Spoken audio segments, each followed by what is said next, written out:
Chalani, vítam vás. Máme tu Volkswagen Touran 2014. Ideme sa pozrieť, ako vymeniť žiarovku v zadnom svetle. Pôjdeme skúsiť v ľavom, práve je vlastne to isté. Otvoríme si kufor a máme tu takto prístup k zadnému svetlu. Nemeníme niekde tuna alebo z tejto strany. Potrebujeme na to skrutkovač.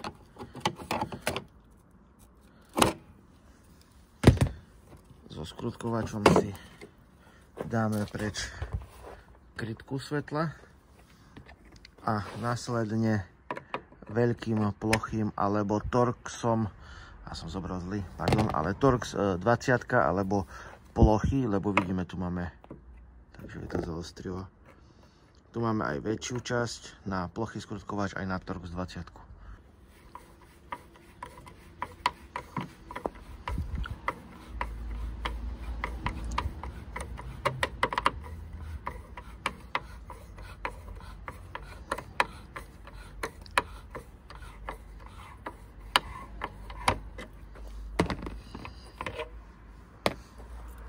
Skrutku máme von a teraz tu je na takých skrutkách, ale neťaháme to k sebe, ale ťaháme to do strany.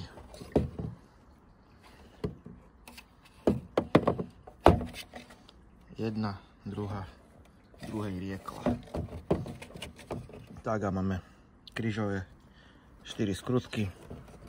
Vypojíme kábel a máme prístup k žiarovke.